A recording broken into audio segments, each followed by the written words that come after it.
Welcome to episode 3 of Hip Hop Reminiscence. We have a special guest today, but first let me introduce myself, Joe Rosen, and my co-host Fuzz Jackson. He's here. We're going to talk all things old school hip hop. We have a special guest today, one of my very closest friends in the world, Jim Gaiero. We went to Syracuse together, graduated 1995, both broadcast journalism majors.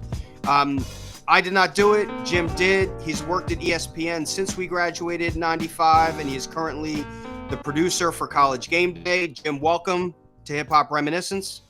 Thank you very much, guys. Thanks for having me. I've listened to the first 2 episodes, and I love what you're doing. I may disagree with a lot of what Joe's saying, but I love what you're doing. Fuzz, you're my man, so I love you. I appreciate it. I will say this, Fuzz, you gave me credit for my Dana Dane commentary last week. Jim did not. That was the first thing we texted after the show, and he's like, all right, I'm going to listen. And then he listened. He's like, Joe, Dana Dane. I'm like, dude, like Dana Dane was underrated. And you know what I forgot? Jim, do you remember? And I'll be honest, I looked this up. I did not remember this, but Slick Rick and Dana Dane were in the same group before they went solo. They were in, I think it was called the Kango Crew. I had to look that up, but they were together, which kind of makes sense because it's the exact same style, right? Right. I don't know. I can't give you Dana Dane. Like I'm really mad that neither of you two brought up Stetsasonic in full gear. They had Talking All That Jazz. They had Miami Bass. They had In Full Gear. They had so many hits on that album. They had 6 guys. Prince Paul was the producer. The DBC, the Devastating Beat Creator. Fruquan, MC Delight, Daddy O. I mean, Wise, the MC. I mean, that was one of the best hip hop bands in the 80s, and neither of you brought it up, and I almost turned it off. I did go back and listen to it after you mentioned it, and it probably should have been the top 25. I would say, man, like, am I taking out Dana Dane for that? No. Am I taking out Stone Cold Ryman for that? No. Ugh. But I know you're gonna give me, but it was right there. And before we get into tonight's episode, this is a really special one, and this is Jim's idea. We're doing Jim's idea tonight. It's called the What If episode. Did either of you guys catch the hip hop tribute on the Grammys the other day? I caught a little of it. Same here. Okay. And it's interesting to see. It was a great idea. I had a lot of glitching on my end. I don't know, like I love the Grammys. I still watch the Grammys. The intro song for Bad Bunny, there was glitching. And then for the hip hop tribute, there was glitching. I thought there were some artists who sounded really good, like Chuck D sounded really good. LL sounded really good. Black Thought always sounds good. I mean, he's the man. Yeah. Right. Yeah. I mean, he sounds unbelievable all the time. There were some folks like who didn't sound so great. And I'm not going to mention them here because that would be mean. But the 2 big omissions for me were no Beastie Boys and no Q-Tip. And, it was, I want to find out. The one thing is, they had De La, and they did about 15 seconds of Buddy, which was an odd choice. But it was Posdnuos, and, like, Dave wasn't there. Like, I don't know where he was. So it just had Posdnuos on stage rapping Buddy for about 15 seconds. I saw a clip. Actually, it's funny that you were talking about artists that weren't there, right? I saw a clip of Willie D talking about that he should have been there because, right. Yeah. Was Scarface there? He was. He came out and did about half a verse of My Mind's Playing Tricks on Me. But Willie D wasn't there. I mean, there were a lot of folks who weren't there, but I couldn't believe. I mean, Q-Tip and, obviously MCA passed, right? But Q-Tip and Ad Rock and Mike D, I'm surprised. DMC had a Beastie Boys shirt on, which was interesting. And I need to find out about that. But yeah, those guys weren't there. So big miss. So tonight, what we're going to do is this is the What If episode. And I think we all think this is a really special episode. And what we're trying to talk about tonight is there's a lot of events, let's call it off the court events in hip hop that have happened over the years. And what if things changed? What if they were different? And I have a list of about 10 things And Fuzz and Jim, I want you to interject with your questions too, with your what ifs as well. But I want to start with a really big one, and I want to end with a really big one. And the one we're going to end with, Fuzz, is going to be especially, I'm not going to say what it is yet, but it's going to be especially relevant for you. And then at the very end of this episode, we're starting a new segment called 4 Words, where we have Fuzz on this show, so we have to take advantage of his hip hop ability and his freestyle ability. So what we're going to do at the end of the show is I'm going to throw out 4 words, and then Fuzz is going to freestyle rap, including those words, and we're going to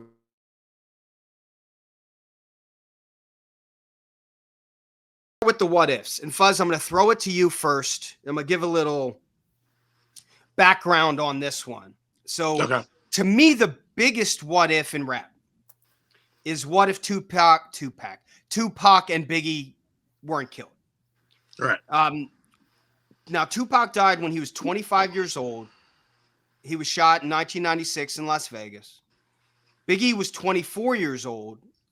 He was killed in 1997, 6 months later in LA. That's a really young age. Like a really young age, both in their absolute prime. Tupac did a ton more than Biggie did before he passed. But Biggie and Tupac are both considered, 2 of the best MCs ever. Right? And I think it's warranted. And I was trying to think about in other genres of music, and I couldn't really think of anything close. Like, there's nothing really close. But I thought to myself, like, what if Prince and Michael Jackson had died in their prime and been involved in each other's deaths, right? Like that's the only other thing I could think about. But I guess, Fuzz, how do you think rap would have been different or not different? And what would have happened with these guys if Tupac and Biggie weren't killed? Well, in my personal opinion, man, I think number 1, the beef would have got resolved. Number 2, I think they would have somehow joined forces and done something together. Number 3, Death Row and Bad Boy would not have been as big as they are now, because I feel like they made more money after those 2 died. Both labels did. And also, man, a lot of rappers would not be around. I think in a lot of cases, man, a lot of guys ended up getting certain spots just because those guys were gone. I don't think it had a lot to do with talent. I think it had a lot to do with being at the right place at the right time. I feel like if Biggie, especially on the East Coast, if Biggie was still alive, I don't think Jay-Z would be as big as he is. I think the Locks would have had a better career. I think a lot of things would have changed, in my personal opinion, especially when you talk about Biggie being on the East Coast. Yeah, I think that's true. Absolutely. Jim, give us your thoughts.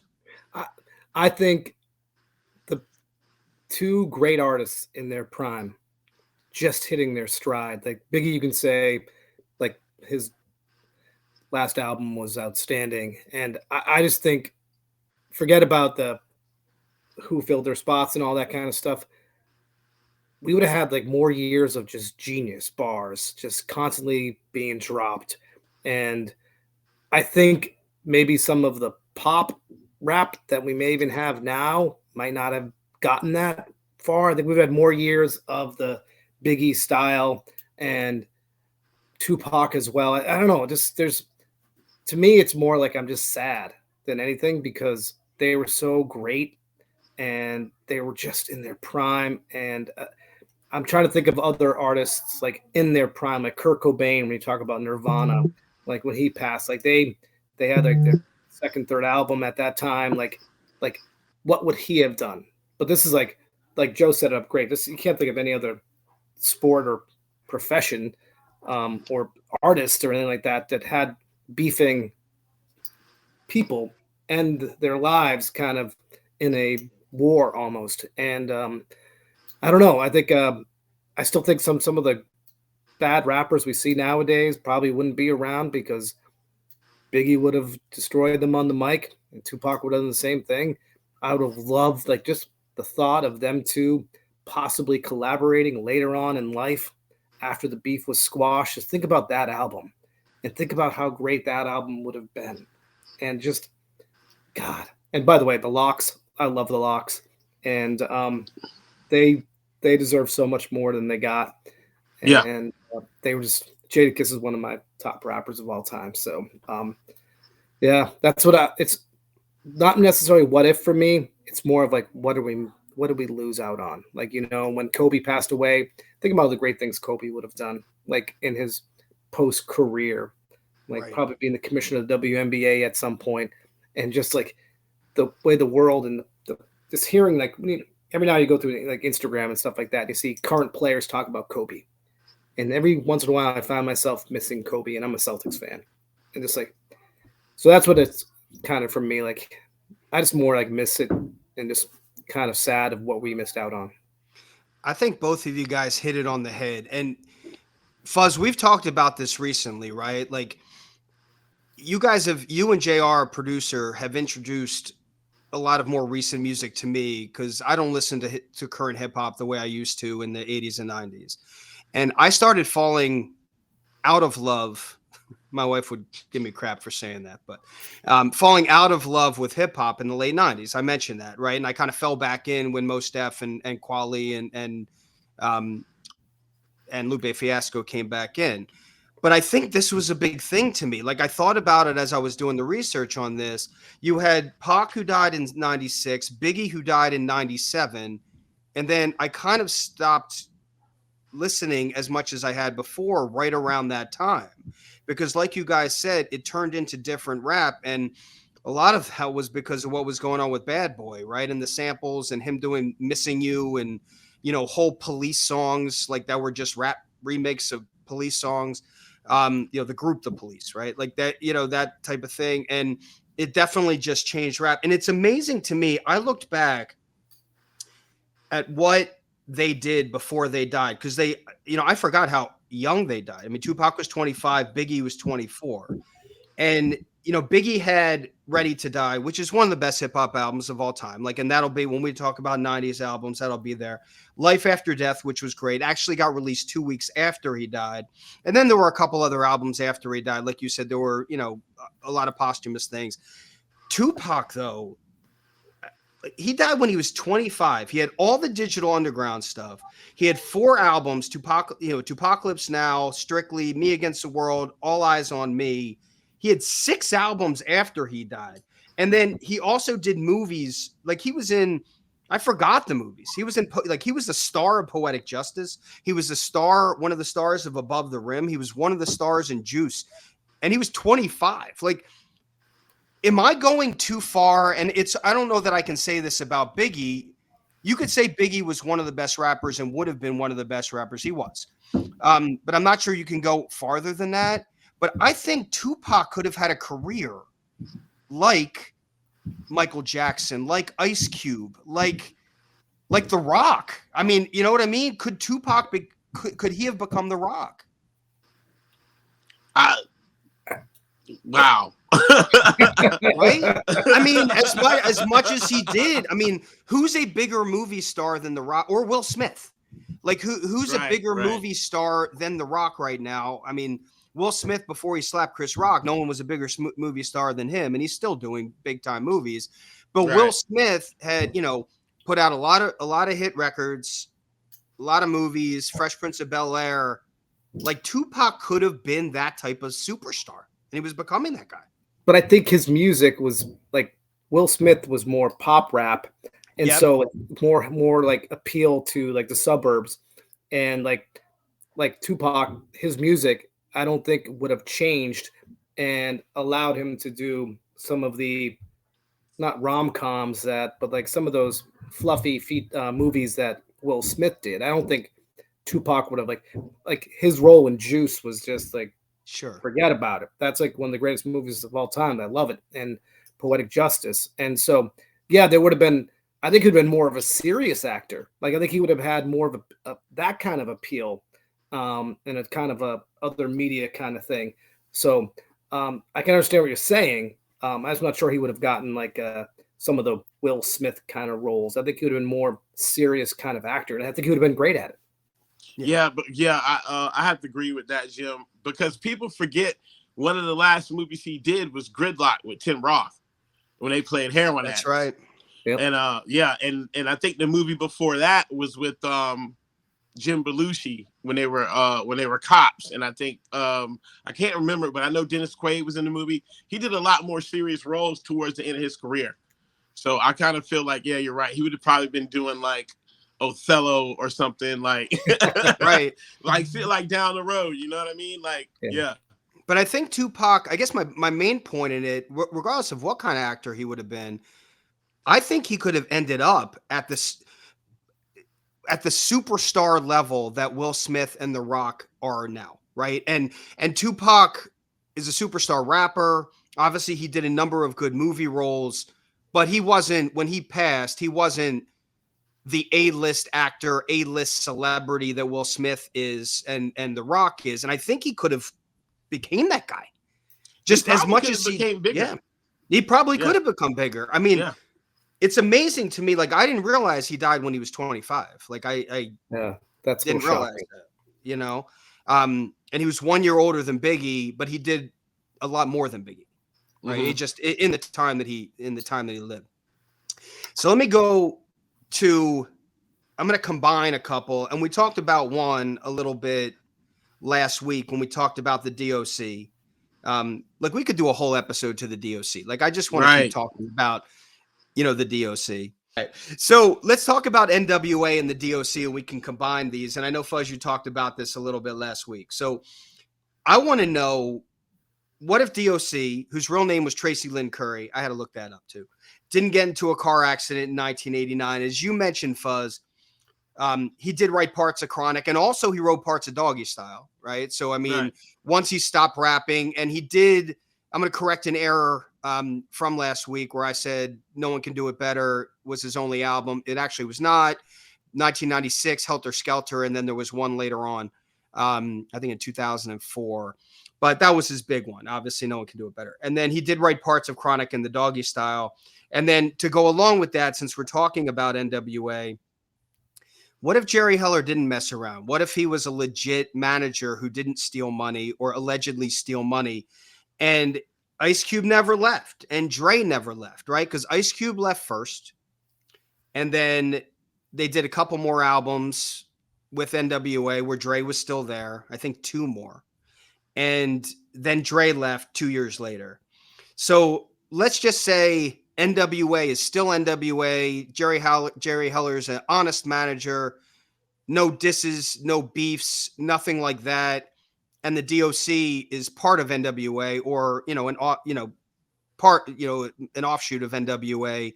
How does that change hip hop, and how does that change Dr. Dre and what he did? Oh man, like with Dre on that production, if he would have stuck around, if they all would have stayed together, man, I think we would have had like at least 4 or 5 more classic albums. You know what I mean? And we would have got to see how good MC Ren was with his pen too, because no one talks about Ren. No one talks about Ren. He was a monster, bro. Like as far as like bar structure and like some of the most memorable verses. You know what? I'm gonna put this out there. MC Ren was the Inspector Deck of the crew. All right. Because you got Jim excited now, man. You got Jim excited. Hey, Jim, you feel me? Because when you think of Inspector Deck, he has the most memorable verses in Wu-Tang history. That's like what I am talking about. I get in an argument with people all the time. Like, one of my, like, if I'm a hip-hop fan, like, okay, well, rank your members of the Wu-Tang Clan. And people, like, they obviously go Method Man. I'm like, no. Inspector Deck's my favorite member of the Wu-Tang Clan. He leads off the best songs, and his rhymes are just unbelievable. He's in this new group, which I listen to. I listen to a lot of underground stuff. Czarface, with this guy. Yeah, there we go. I try to get Joe on this underground stuff, and he won't follow me along there. But I tell Joe to check out like Czarface, check out Apathy. You know, I listen to Apathy. I like Czarface. Apathy's one of the best rappers out there, and he doesn't get any love. So Fuzz, last week you said, and I listened to the podcast, that if DOC doesn't get hurt, there is no Chronic, and you didn't have a chance to like expound on that. I would love to hear what you meant by that, because I Yeah, found that man. fascinating. Yeah, because I felt like, dude, I felt like as soon as I heard DOC from the first time, Jim, I was like, yo, this guy is a superstar. Like, this guy is Hank Aaron out of the park. Like, and so I was always thinking, like, if he would have never gotten to the accident, man, he would have been out of here. He would have been out of here, like, probably at the second beat. Like, I'm sure he would have done another album right after this, that No One Could Do It Better, and he would have been out of here, man. Superstar status. He wouldn't have time to write for nobody else. Yeah, that's how, you know what I mean. That's how I look at it. Well, I think people forget about the DOC, and I read it somewhere once that like Snoop Dogg credits DOC with teaching him how to rap, not necessarily write, but how to rap and how his cadence and how his flow. So even though he couldn't speak, he had a lot, and like the Snoop Dogg we all know and love, a lot of that came from like being mentored by the DOC. Yeah. So his album, No One Can Do It Better, is just, that is one of those albums, start to finish. I don't put on shuffle. I had to listen to it in that order, and it's just it's a masterpiece. And I'm glad you guys both had it in your top for the 1980s. So if you didn't, I was going to be mad at that one too. So let me throw something out at you, and you guys may disagree with this, but I think this goes along, Fuzz, with what you said about maybe the Chronic's not made or not made in the same way. Right. If I'm not, believe me, I'm not supporting Jerry Heller and what he did, right? I mean, you know, I work in the entertainment sphere. I see what managers and agents do to artists and athletes all the time. However, if Ice Cube wasn't angry about what Jerry Heller did, he doesn't leave. We don't get some of the best albums of all time. I mean, Ice Cube's solo stuff is fantastic, right? I mean, just absolutely fantastic. Then maybe Dre doesn't leave because NWA, I know you love MC Ren, but Ice Cube obviously wrote a lot. And, you know, the last two albums after Straight Outta Compton were nowhere near Straight Outta Compton. So then Dre leaves to go do his own thing. And maybe this whole thing, maybe the fact that they broke up at the right time just helped hip hop in general. Because a lot of Ice Cube's best songs, my favorite Ice Cube song of all time, and I think, Jim, you might agree with this, maybe you won't, but mine is No Vaseline. And that may be the best diss track of all time. Right? Not maybe. It is. It is. Okay. It is the best diss track of all time. And that doesn't get made if the Jerry Heller thing doesn't happen, right? I mean, it just doesn't get made. And because he left, NWA went after him, and then he did No Vaseline and came out. So if Jerry Heller didn't mess around with NWA, we might not have some of the best hip hop we've ever had. And by the way, like if the Chronic doesn't come out, where does like Corrupt and Daz, where do they come in? Warren G. Yeah, there's no Dog Pound. Yeah, exactly. The Dog Pound, is that like, and DOC was kind of like the Capadonna of NWA. Like, you know, the Capadonna wasn't on the first album, then he jumps in the second album, becomes like a full-fledged member. Like that's where the DOC would have been. Yeah. Yeah. This is good stuff. This is good stuff. And I'm with you. It's not always like, if Tupac and Biggie didn't die, we both know, like, all right, if they didn't die, then we get a lot of great rap for a long period of time, and it might have made rap even better, like we talked about. But if Jerry Heller didn't mess around with NWA and DOC didn't, you know, get into the car accident, that might have affected rap in a negative way.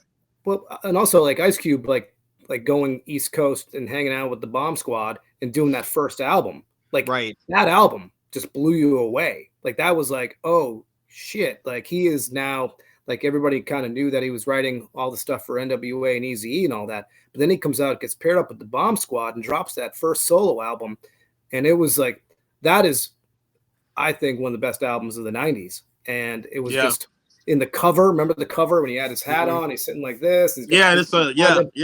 America's Most Wanted, 3Ks. Like that was just mind blowing. Like that album, I think I might have had that on cassette, but that thing got worn out real quick because that's how good that one was.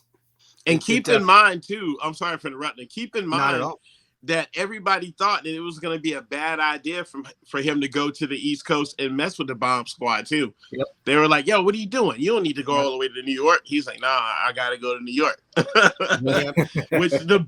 which was the best decision ever made. My favorite Ice Cube solo song has to be "America's Most Wanted." Great song. Oh, yeah, It has to be. In my personal opinion, it's incredible.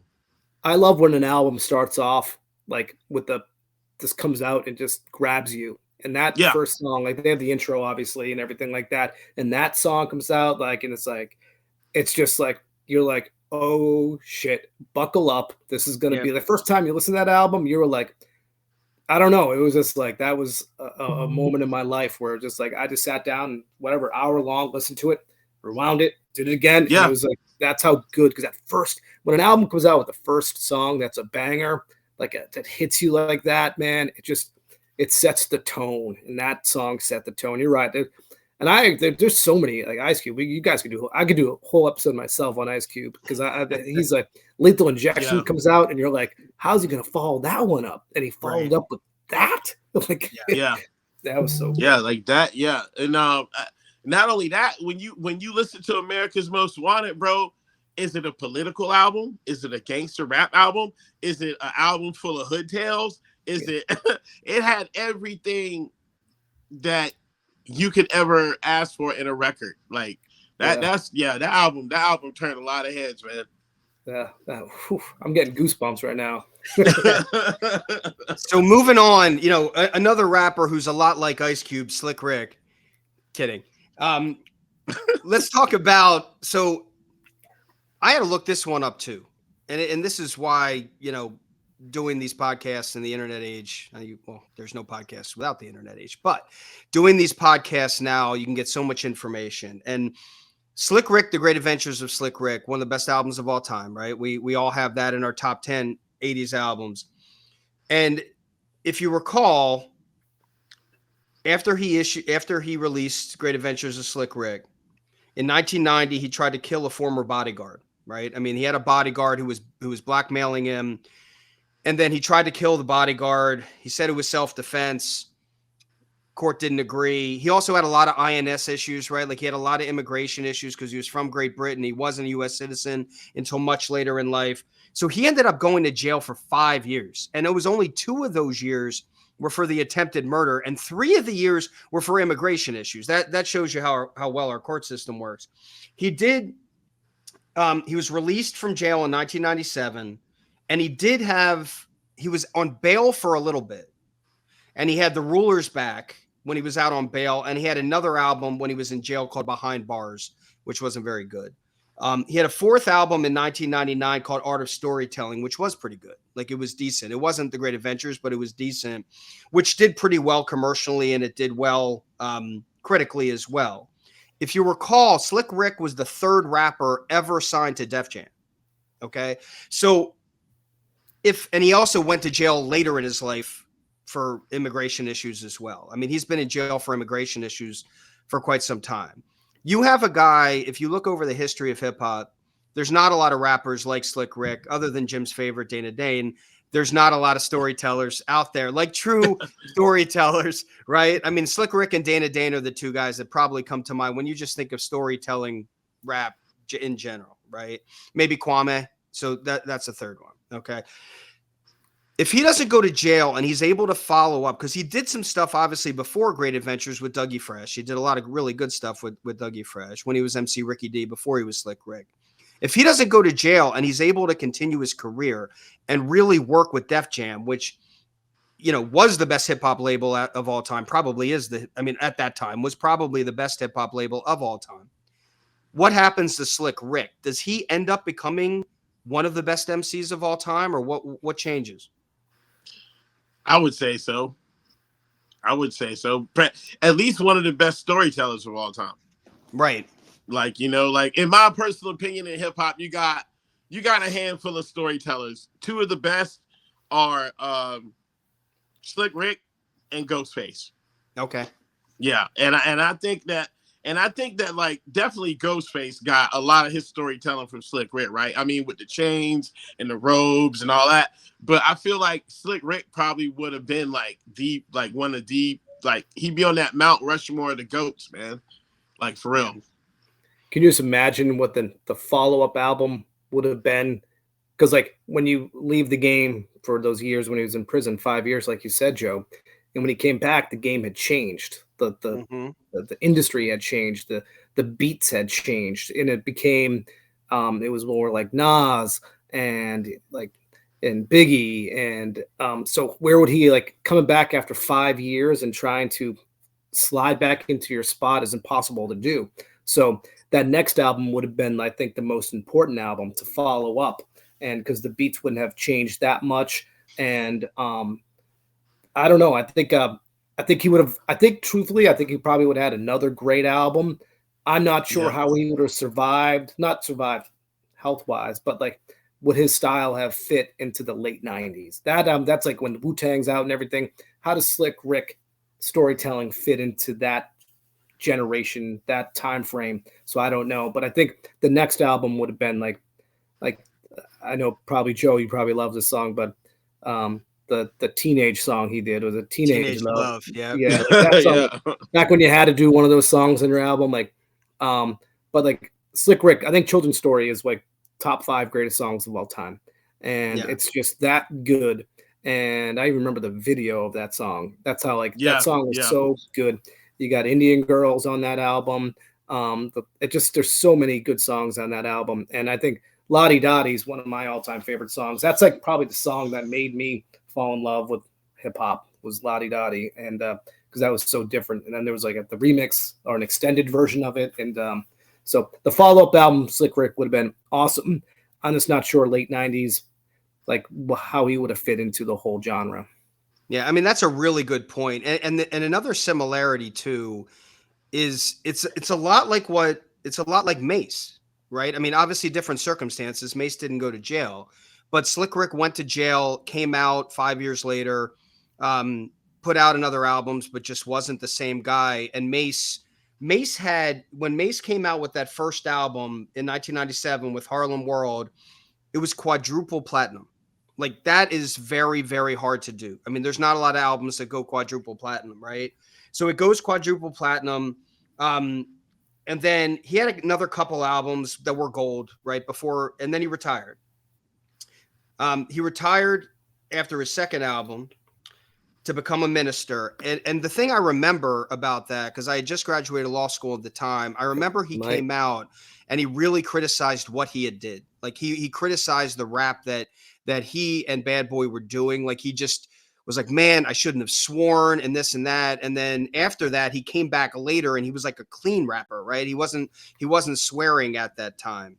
And it's not the same thing as Slick Rick, but it is similar in the fact that Slick Rick did a phenomenal album as Mace did, went away for a period of time, jail, minister, different things, obviously, but went away and then tried to come back later and do things a little differently. I think that New York missed Big so much that they were looking for anything that was close to affiliation with Big. And I think that's why Mace fell into that slot. Like, I mean, was Mace a good rapper? Yes. Was Mace the nicest from New York? No. Let's keep it 100. But I kind of feel like, when Biggie passed away, man, a big part of New York like went away, right? And I feel like right then, like that was a perfect time for anybody that was affiliated with that type of sound or that group could shine, except for the Locks, because the Locks got done dirty, like we said, Jim. But and I feel like, what if the Locks wouldn't have got done dirty? I'm with you. Yeah. You know what I mean? Yeah. So, it's one of those things. But yeah, I kind of feel like Mace was good, but I feel like right place, right time. And I think that's what happened. We wanted something from New York that was close to Biggie, and we had Mace. And once we realized that Mace wasn't that dope, he went back to he was a preacher. You know what I mean? Like, yeah. And I think he realized it. Like, like I'm not as good as I respectfully, I'm just saying, like, I'm not as good as Biggie. So I'm gonna ride this till the wheels fall off, and after that, I'm gonna go back and do what I do. So that's kind of, I hear you, Jim. You weren't a big Mace guy, right? No, like, see, Mace had hits, okay? Like, he had hits, but it was a lot pop for me. Like you know what I mean? Like, but when you'd go into a bar, they'd be playing Mace, and you'd be like, okay, you know what I mean? Yeah. So I'm not sure we ever got the full Mace. Like, you know what I mean? Like, if he right, maybe he breaks away from Bad Boy and links up with some other producers and gets like the full arsenal. Like, you know what I mean? Like, just imagine like if he had like some type of a better producer than like, hey, let's just sample shit. And like, imagine like if this ends up with the RZA, like, you know what I mean? Get some of those kind of beats. Like maybe he goes Bomb Squad and gets like those kind of beats and kind of get like, and expands his repertoire. Cause I think he had it in him, but I just don't think like he was in the best position. Like he was almost like, hey, we're just going to create a rapper who's going to be on all these hooks for these R&B songs, which, by the way, was making shit ton of money. Yeah. Fine. That's what everybody's job is to do. But, like, did we ever see the real Mace? Right. We never, because you remember before he signed with Bad Boy, he was in the group with it was Cameron and I think another dude that got killed. Or was it McGruff? The Children of the Corn? Yep. We never got Children of the Corn Mace, bro. We got polished, shiny suit, well-instructed Mace. That's what we got. Yeah. I will say though, Breathe, Stretch, Shake was a jam. I love that song. Like that was post Minister Mace. That was clean Mace. But I love that song. That was like such a dance track. Like I love that song. I saw some clips recently of him like talking about like, now I think he's done being a minister, by the way. And he's like, like he's mad at Puffy and all that kind of like Puffy destroying that, Puffy destroying that and everything like that. And like, it's almost like too late, son. Like, like, you had your opportunity, man. You about 20 years God. too late. Instead of finding God, why don't you just like go for it? I want to end with two more what ifs. Before we get to we're going to end with Fuzz freestyle rapping, but before we do that, I want to end with two what ifs, and these are a little different from the ones we've been talking about. So, since you brought up, there's been a lot of Wu-Tang conversation, as there should, on every old school hip hop podcast, and I want to talk about Wu-Tang and what if they never made it. Because if you recall, right, and this isn't. I mean, we could say that about any group. What if they never made it? But Wu-Tang was different. Wu-Tang started different, right? It was RZA, GZA, and ODB at the beginning. They were all cousins. I didn't realize that. They were all cousins. They had a group called Force of the Imperial Master. I think they were called something else. Like there was a nickname for them, but that was the group called Force of the Imperial Master. And they were signed to Loud Records. Wu-Tang ended up being signed to Loud Records. And I know this because I teach it in entertainment law, because this comes up a lot. The reason they signed there was because they let all the individual members of Wu-Tang do their own thing with different labels, right? Method Man was with Def Jam, other guys were other places, and no other label. They were searching for a label that would let the individual members sign and go elsewhere, and Loud said that they would do that. That is so unique in this industry, in any music. That is very, very unique. That doesn't happen, right? I mean, when the Backstreet Boys signed to whoever they signed, they weren't going to let those guys, go off and do individual careers separately. They owned those guys. So because of that, I guess there's two what ifs here. What if, I mean, there's so many and also there's so many members of Wu-Tang that's very unique in the industry too. So I guess the question is, what if they never came together in the way that they did? And what if Loud never allowed them to do their individual projects? What happens? Because Wu-Tang is maybe the most influential hip hop group, at least one of the top three ever. Yeah, for sure. There'd probably be no Red and Meth, right? Mm-hmm. No Cuban links. No Cuban. Right. Yeah. No. no Pretty Tony albums, no Iron Man. Like there'd be a big hole in the hip hop game. There'll be a big hole in it. Like if those guys never got on, you wouldn't have a lot of RZA's production with other features. I mean, you wouldn't have the Jizz's solo album. Like, right. Woo, man. Woo, that's a rough one. I'll spin this what if one more level. What if NWA had that kind of contract? Oh my God, right? Yeah, they were all allowed to do their own solos. I'm jumping out the frame for that one. Yeah. Well, that's the thing too, right? That's a good one, Jim. That's a good one. You hear all the time in hip hop, right? Like Run and D don't like each other. You know, Tretch and the guys in Naughty don't like each other. You know, I mean, you hear that all the time, but you don't hear that about Wu-Tang very much. I mean, I'm sure like not everybody, it's not a love affair between, you know, all of them all the time, but you don't hear that because they had the flexibility to go do their own things. You're 100% right. If NWA had that flexibility, maybe the diss tracks wouldn't have been as good, but at the same time, there would have been a lot more music.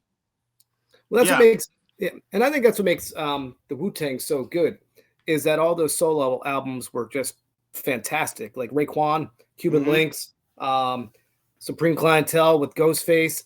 And the thing that made it special was all the other guys would hop on their albums. So they all felt like mini Wu-Tang albums. And if you're a Wu-Tang fan at the time, you can't help but getting all of them because you're getting these mini Wu-Tang albums. And everybody has their favorite Wu-Tang members. You already know I love Inspector Deck, Raekwon, Method Man. You know, there's so many good ones. And that is smart business. Just think about that. The money they made, the way they changed the industry, and all those great albums. Like if you put together a Wu-Tang greatest hits, including all of their solo albums and all the solo songs, you could go 40 tracks deep, and that'd be one of the greatest albums of all time. Just to have everything you like on there. Yep, that's facts. There's no doubt about it. And it's amazing to me because all you hear, I wish there was more discussion about this because you hear all the time about the mistakes artists have made in their career, right? Artists make mistakes. They go bankrupt. They sign contracts without having lawyers review them, things like that. But from my understanding, the reason Wu-Tang signed with Loud was specifically because they were looking for a label that would allow them to do that. And for them to have the foresight for RZA, you know, for those guys to have the foresight to do that is amazing to me. Yeah. It's a game changer, literally a game changer for the whole like hip hop world was that era of Wu-Tang and all those albums. And they were all so good. They were all so friggin' good. And back when I would make playlists on my phone and everything, I just had a Wu-Tang playlist. And it was just with, like I talked about, those 40 songs. I put all those 40 songs I liked together, and I would just listen to them for 4 hours straight because it was that good. And just a game changer, man. Yep. No, I hear you. And I want to ask you. No, I'm going to jump go in. Ahead. Go ahead. You know I love Inspector Deck. I'm going to put you on the spot. Your favorite Wu-Tang member.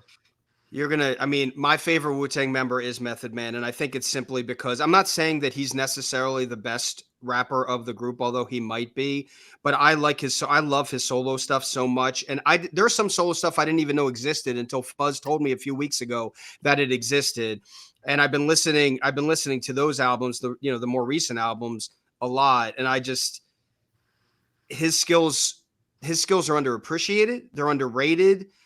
And I think like he's the one that people know because of the voice and because of the METHOD, right? Like, I mean, he did that on the tribute to hip hop the other night, but I mean, he would be my favorite, although Inspector Deck is a close second. Fuzz, who do you got? I got Meth at 1. And I got Ghostface at 2. Okay. If you want to hear one of the best storytelling verses ever, and I'm sure you guys both have this record in your repertoire, but go look up the song Impossible on the Wu-Tang Forever album and Ghostface's verse. That shit, the way he's rapping, bro, it's like you're there. It's like you're watching a movie, bro. Like he's explaining everything right in front of you. So if that verse alone made Ghost my second, favorite, but Method Man's witty, unpredictable bars, like even with his new stuff, he is the best over 40-year-old rapper in the game right now. Like hands down. Like if you listen to that new album, bro, he had this line where he said, "Your girl's international, we just call her abroad." That is yes. That's fantastic. That is absolutely fantastic. Yeah. I wonder, like, you know, we talk about a lot, like Jim, you and I have talked about it, Fuzz, you and I talked about it last week, how there's not a lot of rap groups anymore. Maybe Wu-Tang just killed that for everybody because they had 18,000 members of their group and everybody's like, all right, we're not going to do this anymore. We're just going to be by ourselves because we can't compete with that, right? Who's topping that? No one is. Nobody. No one is. Nobody. Right. Nope. And the last one, and this is pure. De La Soul was so good, right? So good. And, you know, they came out 1989, 3 Feet High and Rising. They had De La Soul is Dead. They had a lot of albums over the years. They made some, you know, they made some mistakes at the beginning with not clearing samples and things like that, but it doesn't change how good their music was. The first album not to be produced by Prince Paul, who we all know, right, is one of the best producers ever, and especially in the 80s and 90s, was Stakes is High. That was 1996, which is not my favorite De La album. It's a very serious album. My understanding is they were the ones, it wasn't Prince Paul who said, I'm out. It was De La who said, you're out. Because they didn't think Prince Paul was right for the album at the time. And it had very, very little commercial success. It does have critical success, but it has very little commercial success. So Fuzz, I'm going to throw this to you because I know this is, this is something you care about. And this is something that you brought up to me. What changes? What if Prince Paul had produced that album? Does that change the trajectory for De La Soul? What happened there? Yeah. They're done. Yeah. They're done. You know why? And the magic that they created with Prince Paul on those first two records were really dope, right? But it goes back to what you were saying. Like the label was really worried about the future with De La Soul. And they needed that critically acclaimed beat, like that boom bap street beat type of shit that Dilla provided with Stakes is High. So and not only that, I felt like that's when those guys, their pen games really got serious. Because the first two out, 3 Feet High and Rising was the Daisy Age, and we're hippies or whatever. And then De La Soul is Dead was like, yo, like what you heard the last album, we're not doing that no more. And so that type of vibe switched up. But I think they needed to go a different route on that third release. And that's why from what Pasta News said in the interview, the stakes were high because if this record don't work, it's a wrap. So you think they were done? So you're saying they were right because they produced that themselves for the most part, right? I think they did have a couple collaborators, but they produced it themselves for the most part. So you look back a lot at music and there's production changes all the time, right? And so what you're saying is they made the right choice there. Yeah, for sure. Because think about it. If the Stakes is High, because I think Dilla produced that track, Stakes is High. He did. He produced a couple.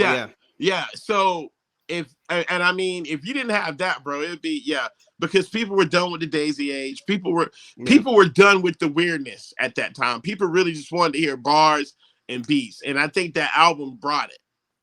I think that's at that era, that time, like the Daisy rap stuff was over, and it was about the bars and it was about the beats and the boom bat and everything like that. And so I love Prince Paul. Like he's done some other albums that I love. The Handsome Boy Modeling School. That was your jam in college. I love that shit. That was a little Prince later. Of Thieves. Yeah, Prince of Thieves is a great album. That is like one of the. I love those kind of albums. But that maybe that at that point they had to make that switch, and it's just the way it is. Like I hope, I don't know if I ever come back on the show again. I just want to make sure that Fuzz. I don't know if I've ever got Joe to listen to this album, but I want him to listen to it. Was Raucous Records Sound Bombing 2 is one of my favorite hip hop albums of all time.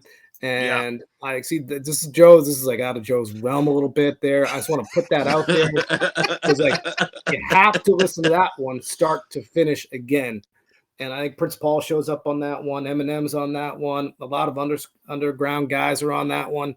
That is Mos Def's on there. The High and Mighty are on there. I mean, like that's Joe. Like that is one you gotta listen to. I listen to everything you tell me to listen to. I listen to.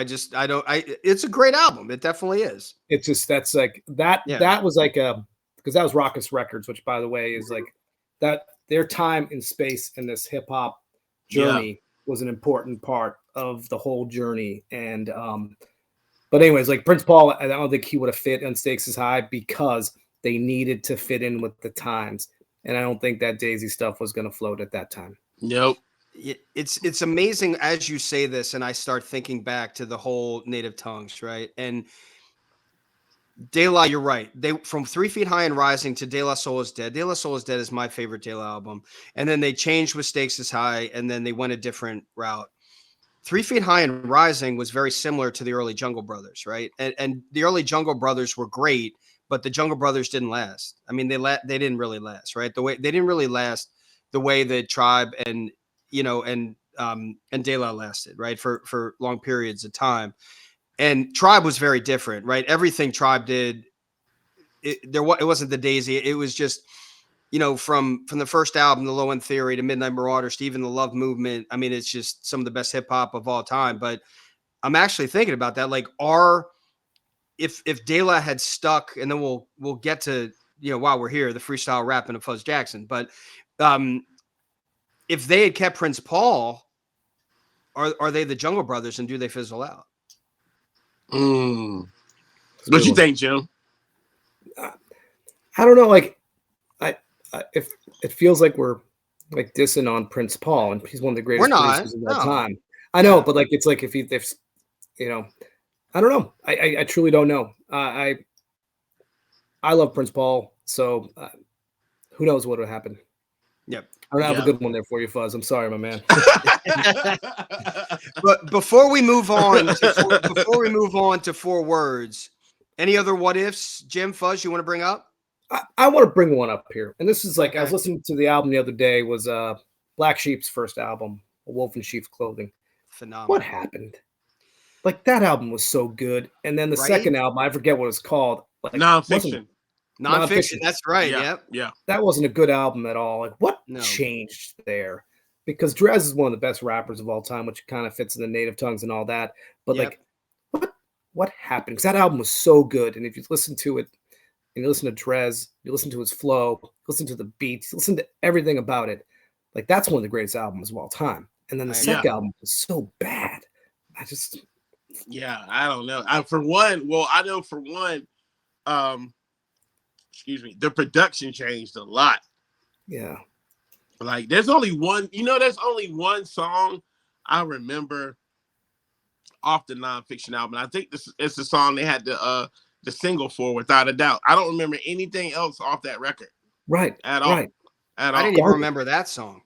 It had a really dope. It had a really dope video, but you know what? I think honestly that was the only song that reminded you of the first Black Sheep record. Right. Yeah. Like that album was weird. Very weird. Yeah. They just had so many good songs. I mean, The Choice Is Yours was the second single, right? Flavor of the Month, I think, was the first single off the Wolf in Sheep's Clothing. But I mean, they had Strobe Light Honey, Similac Child. Like there were Past the 40. Past the 40. Yeah. But in the meantime.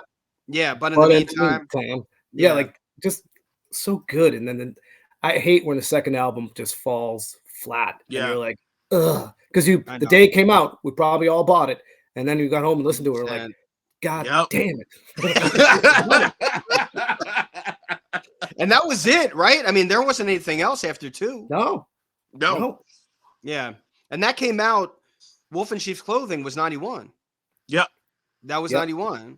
I think or it might have been late 90 or I think it was 91. Drez popped up on the Handsome Boy Modeling School. They have an album called White People, and it's fantastic. Like that was the Drez you wanted. Yes. Yeah. And just in case you guys didn't know, Drez and Jerobi from Tribe Called Quest did a side project a couple years ago. Really? Did they really? Yeah, I didn't know that. yeah. Okay. Yeah. Look it up. What I did forgot the Jerobi- name of it.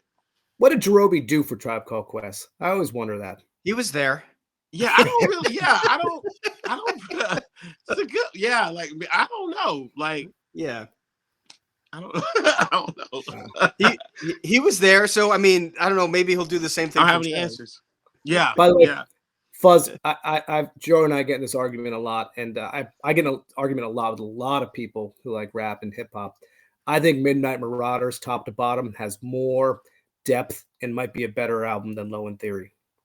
He's killing me with That's this, a good. like, That's ooh. like I love That's a Midnight. good argument. I love That's a good everything argument, Tribe man. did, but Low End Theory to me. But the depth on Midnight Marauders, I like, listened to it yesterday, and it's phenomenal. Like it's their second best album. There's no doubt about it. But it's not Low End Theory. Low End Theory, there's nothing that's Low End Theory. Nothing. Hey, but you know what though? I gotta say, man, Midnight Marauders, the beats, Oh, it's phenomenal. yes. lyrics to go, and Yes. the song after that, la la la. Yeah. La, oh man. I played Electric Relaxation over and over and over and over and over again in college. Like I would just play that song Yeah. like a million times in a row. I mean, it's a phenomenal album. It's absolutely believe me, I am not ripping on that album because I mean it's my second favorite Tribe album of all time. But Low End Theory to me, front to back, top to bottom, my favorite album of all time. You know what? For me, Low End Theory was Fife's album. Like, because he wasn't on the first one. Well, he was barely on the first one. Yeah, but you know what? Like that's when we really realized, okay, Fife's a problem. Yeah. Like when you listen to tracks like Butter and his verse on Show Business, like you're like, yo, Fife is a problem. And then in Midnight Marauders, he took it a step further, and took it a step further. Yeah, he was amazing on that album. Like, he was. When he said, "I'm Jordan with the mic, want to gamble?" I was like, "Yo, he's a problem, man. You don't want it with Fife." Yeah, I agree. All right. Well, we've been doing this for almost an hour. I know we could talk for 4.5 more hours, but we're gonna finish and we're gonna do our first segment. Are you ready, Fuzz? Are you ready for these words? We're gonna do 4 words. Let's go. Let's get it. All right. Here are the 4 words, and I'm gonna give context. All right. The first word is Ottoman, like Ottoman Empire. Okay. The second word is candle, like light a candle. That's an easy one. All right. The third one is gerrymander, like I'm gerrymandering a congressional district, right? Oh, right. Okay.